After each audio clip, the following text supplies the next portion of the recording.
இந்த விஷயத்த நீங்க கண்டிப்பா தெரிஞ்சுக்கோங்க. ஓகேங்களா? நீங்க 2024 இன்ஜினியரிங் படிக்க போறீங்க அப்படின்னா இந்த விஷயத்த கண்டிப்பா தெரிஞ்சுட்டு தான் கவுன்சிலிங் அட்டென்ட் பண்ண போகணும். சரி, அப்பதான் உங்களுக்கு ஒரு நல்ல காலேஜ் கிடைக்கும். சரியா? நான் வந்து ரெக்கமெண்டேஷன் பண்றது என்னன்னா கவுன்சிலிங் மூலமா போங்கப்பா அப்படின்றது தான். எதுக்கு வேஸ்டா நீங்க டொனேஷன் எல்லாம் கொடுத்து போறீங்க, கவுன்சிலிங் மூலமா போங்க, கண்டிப்பா எல்லாருக்குமே சீட் கிடைக்கும் அப்படின்றது தான். சோ வந்து நீங்க கவுன்சிலிங் மூலமா போனாலும் மேனேஜ்மெண்ட் கோட்டால தான் போவேன்னு சொல்லி சில பேர் மேனேஜ்மெண்ட் கோட்டால போவாங்க. அவங்களா இருந்தாலும் சரி, எல்லாருக்கும் நான் சொல்லக்கூடிய முக்கியமான விஷயம் அப்படின்னா, இப்போ நீங்க டீம்டு யூனிவர்சிட்டியை பத்தி நான் இங்க பேசல. யூனிவர்சிட்டியில ஜாயின் பண்றதா எந்த டீம்டு யூனிவர்சிட்டியில வேணாலும் ஜாயின் பண்ணுங்க, நோ ப்ராப்ளம். அண்ணா யூனிவர்சிட்டிக்கு அண்டர்ல இருக்கக்கூடிய காலேஜஸ்ல நீங்க ஜாயின் பண்ண போறீங்க அப்படின்னா ஃபர்ஸ்ட் ஆஃப் ஆல் நீங்க பார்க்க வேண்டிய விஷயம் என்ன அப்படின்னா அந்த காலேஜ் அட்டானமஸ் காலேஜான்னு பாத்துக்கோங்க. சரிங்களா? ஒரு காலேஜ்க்கு 10 வருஷம் ஆனா மட்டும்தான் அட்டானமஸ் அப்படின்ற ஒரு அந்தஸ்தை கொடுப்பாங்க. சரிங்களா? அட்டானமஸ் காலேஜஸ்ல மட்டும்தான் கொஸ்டின் பேப்பர்ஸ் அவங்களே ப்ரிப்பேர் பண்ணுவாங்க, சிலபஸையும் அவங்களே ப்ரிப்பேர் பண்ணுவாங்க. ஸோ உங்களுக்கு எல்லாமே காலேஜ்லேயே பண்ணுவாங்க. அந்த அளவுக்கு அவங்களுக்கு அங்கீகாரம் இருக்கும். சரிங்களா?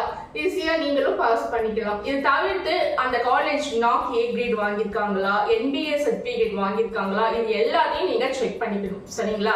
ஓகே, இது எல்லாமே நீங்க செக் பண்ணிட்டு தான் ஒரு காலேஜ்ல நீங்க ஜாயின் பண்ணணும். அந்த காலேஜ் NBA சர்டிபிகேட் வாங்கியிருக்காங்களா, நாக் ஏ கிரேட் வாங்கியிருக்காங்களா, அண்ட் வந்து அட்டானமஸ் காலேஜா, இது எல்லாமே நீங்க செக் பண்ணணும். இது எல்லாமே நாங்க எப்படி மேம் செக் பண்றது? இப்போ நாங்க வந்து கவுன்சிலிங்ல காலேஜஸ் சூஸ் பண்றோம்.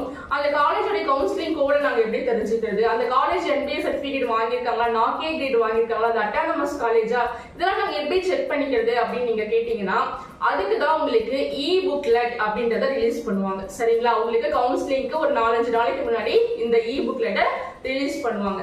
இந்த புக்லெட் PDF நீங்க டவுன்லோட் பண்ணி வச்சுக்கணும். சரிங்களா? கவுன்சிலிங் அப்ளை பண்ணி முடிச்சுட்டு கவுன்சிலிங் அட்டென்ட் பண்ண போறீங்க இல்லையா, அதுக்கு ஒரு 4-5 நாளைக்கு முன்னாடி உங்களுக்கு இந்த புக்லெட்டை ரிலீஸ் பண்ணுவாங்க. நீங்க இந்த புக்லெட்டை பார்த்து அந்த காலேஜோட டீடைல்ஸ் எல்லாம் தெரிஞ்சுக்கலாம். காலேஜ் இருக்கு அப்படின்னா அதே நேம்ல இப்ப வெங்கடேஸ்வரான்னு ஒரு காலேஜ் இருக்குன்னா வெங்கடேஸ்வரான்ற பேர்ல வெங்கடேஸ்வரா இன்ஜினியரிங் காலேஜும் இருக்கு, Venkateswara institute of engineering and டெக்னாலஜியும் இருக்கு இல்லையா? சோ அப்ப ரெண்டுமே ஒரே மாதிரி நேம்ல தான் வருது. ஆனா எப்படி அதை நம்ம கரெக்டா கண்டுபிடிக்கிறது அப்படின்னு பாத்தீங்கன்னா கவுன்சிலிங் கோட வச்சுதான் கண்டுபிடிக்கணும். சரிங்களா? ஒவ்வொரு காலேஜுக்கும் ஒரு கவுன்சிலிங் கோடு கொடுத்திருப்பாங்க. நம்ம நீங்க நினைச்சிருக்கக்கூடிய காலேஜ் வர நீங்க சாய்ஸ் ஃபில்லிங்ல கொடுத்துருக்கக்கூடிய காலேஜ் வேறன்ற மாதிரி ப்ராப்ளம் வந்துடக்கூடாது. சரிங்களா? அதுக்கு தான் கவுன்சிலிங் கோட் வந்து மோஸ்ட் இம்பார்ட்டன்ட். சரியா? அப்போ நீங்க ஒரு காலேஜ் சூஸ் பண்றீங்க அப்படின்னா அதோட காலேஜோட கவுன்சிலிங் கோட தெரிஞ்சு வச்சுக்கோங்க. அப்புறம் எப்படி மேம் காலேஜோட கவுன்சிலிங் கோட் தெரிஞ்சுக்கிறது, எப்படி வந்து பிரான்ச் கோட் தெரிஞ்சுக்கிறது, இதெல்லாம் எப்படி மேம் தெரிஞ்சுக்கிறது அப்படின்னு கேட்டீங்கன்னா இந்த புக்லெட் மூலமா நீங்க தெரிஞ்சுக்கலாம். இந்த புக்லெட்டை நீங்க கவுன்சிலிங் அட்டென்ட் பண்றதுக்கு ஒரு 4-5 நாளைக்கு முன்னாடி உங்களுக்கு ரிலீஸ் பண்ணிடுவாங்க. ஓகேங்களா? PDF ரிலீஸ் பண்ணிடுவாங்க. சோ இதை நீங்க டவுன்லோட் பண்ணி வச்சுக்கிட்டு இந்த காலேஜ் பத்தி நீங்க எல்லா டீடைலும் தெரிஞ்சுக்கலாம். அதுல என்ன டீடைல்ஸ் இருக்கும் அப்படின்னு பாத்தீங்கன்னா அந்த காலேஜோட counselling code, branch code, and வந்து அந்த காலேஜ் அட்டானமஸ் காலேஜா, NBA சர்டிபிகேட் வாங்கியிருக்காங்களா, நாக் ஏ கிரேட் வாங்கியிருக்காங்களா, இது எல்லாமே அந்த புக்லெட்ல இருக்கும். சரிங்களா? இந்த புக்லெட்ல அந்த காலேஜ் பத்தி A to Z எல்லாமே தெரிஞ்சுக்கலாம். சரிங்களா? இது தவிர்த்து சீட் மேட்ரிக்ஸ்னு ஒண்ணு இருக்கு. ஓகேங்களா? சீட் மேட்ரிக்ஸ் இப்ப நம்ம புதுசா ரெண்டு விஷயம் கேள்விப்படுறோம் இல்லையா, புக்லெட், சீட் மேட்ரிக்ஸ். சோ புக்லெட்னா என்னன்னு சொல்லிட்டேன். இப்ப சீட் மேட்ரிக்ஸ்னா என்ன அப்படின்னு பாத்தீங்கன்னா இப்போ நீங்க ஒரு காலேஜ்ல அப்ளை பண்றீங்க. ஓகேங்களா? அந்த காலேஜ்ல நீங்க அப்ளை பண்ணக்கூடிய அந்த பிரான்ச்ல வேகன்சி இருக்கா? சரிங்களா? இப்போ ஒரு காலேஜ்ல ஃபார் எக்ஸாம்பிள் இப்போ JNN இன்ஜினியரிங் காலேஜ்ல சென்னையில ஒரு காலேஜ் இருக்கு. அந்த காலேஜ்ல நீங்க CSE அப்ளை பண்றீங்கன்னு வச்சுக்கோங்க. CSEல நீங்க எத்தனை சீட் இருக்கு, அந்த காலேஜ்ல CSEல எத்தனை சீட் இருக்கு, சரிங்களா? அந்த காலேஜ்ல EEE ல எத்தனை சீட் இருக்கு, என் கம்யூனிட்டி வந்து BC அப்படின்னா நான் BC கம்யூனிட்டில எனக்கு எத்தனை சீட் இருக்கு, SC கம்யூனிட்டில எவ்வளவு சீட் இருக்கு, MBC கம்யூனிட்டில எவ்வளவு சீட் இருக்கு.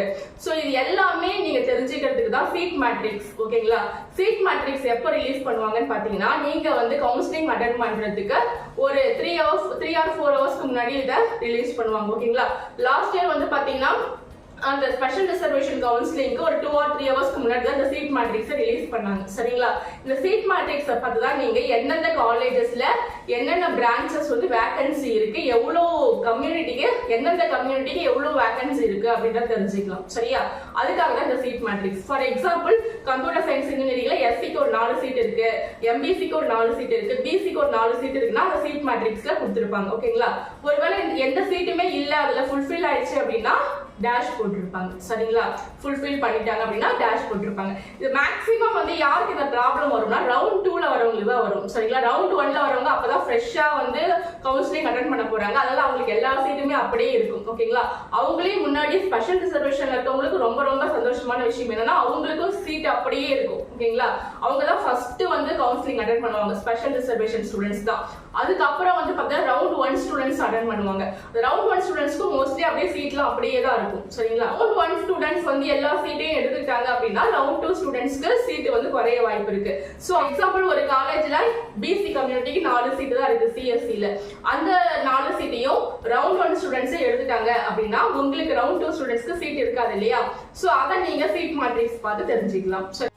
இதுதான் சீட் மேட்ரிக்ஸ். உங்களுக்கு புரியுதா? சோ இப்போ நம்ம இ புக்லெட் பார்த்தோம், சீட் மேட்ரிக்ஸ் பார்த்தோம், எப்படி ஒரு காலேஜை சூஸ் பண்றது அப்படின்றத பார்த்தோம். சரிங்களா, NAAC A grade and B certificate அட்டானமஸான்றத பார்த்து சூஸ் பண்ணிக்கோங்க. சரியா, நீங்க வந்து கவுன்சிலிங் அப்ளை பண்ணும்போது உங்க டீடைல்ஸ் எல்லாத்தையும் ஃபில் பண்ணுங்க. ஏதாவது 1-2 சர்டிபிகேட் மிஸ் ஆயிடுச்சுன்னா அதுக்கு தனியா டாக்குமெண்ட்ஸ் அப்லோடுக்குன்னு லாஸ்ட் டேட் கொடுத்துருப்பாங்க. ஓகேங்களா, அதுக்கு தனியா கொஞ்சம் டைம் கொடுப்பாங்க. அதை யூஸ் பண்ணி நீங்க டாக்குமெண்ட்ஸ் அப்லோட் பண்ணிக்கலாம். சரிங்களா, மோஸ்ட்லி நீங்க ஃபர்ஸ்ட் கிராஜுவேட் சர்டிபிகேட் அப்லோட் பண்ணிடுங்க. ஏன்னா நீங்க ஃபர்ஸ்ட் கிராஜுவேட்டா இருந்தீங்கன்னா நீங்க ஃபர்ஸ்ட் காலேஜ்ல போய் ஜாயின் பண்ணும்போதே அந்த 25,000 ரெடியூஸ் பண்ணிடுவாங்க. லாஸ்ட் இயர் அப்படிதான் நான் சொன்னேன் இல்லையா? லாஸ்ட் இயர் என்ன பண்ணாங்க, இந்த காலேஜ் ஜாயின் பண்ணும்போது காலேஜ் ஜாயினிங் லெட்டர் கொடுத்திருந்தாங்க இல்லையா? அதுல வந்து ஃபர்ஸ்ட் கிராஜுவேட்டா அப்ளை பண்ணவங்களுக்கு அந்த 25,000 வந்து கட்டணும்னு மென்ஷன் பண்ணவே இல்லை அந்த காலேஜ் ஜாயினிங் லெட்டர்ல. ஃபர்ஸ்ட் கிராஜுவேட் வச்சிருக்காங்க ஆனா அப்ளை பண்ணலன்றவங்களுக்கு ஃபர்ஸ்ட் கிராஜுவேட் சர்டிபிகேட் இருந்தும் கூட 25,000 வந்து பே பண்ணணும் அப்படின்ட்டு அந்த ஜாயினிங் லெட்டர்ல போட்டிருந்தாங்க. சரிங்களா, சோ அதனால இதெல்லாம் இருக்கு, நீங்க பாத்துக்கோங்க. சோ தாண்டி நீங்க வந்து இந்த 2 or 3 month டைம்ல உங்களுடைய கம்யூனிகேஷன் ஸ்கில் டெவலப் பண்ணிக்கோங்க, டைப்பிங் ஸ்கில் டெவலப் பண்ணிக்கோங்க, பேசிக் கம்ப்யூட்டர் நாலேஜ் டெவலப் பண்ணிக்கோங்க. இதெல்லாம் பார்த்து வச்சுக்கோங்க. சரிங்களா, ஓகே, பை. மீண்டும் அடுத்த ஒரு வீடியோவோட நான் உங்களை சந்திக்கிறேன்.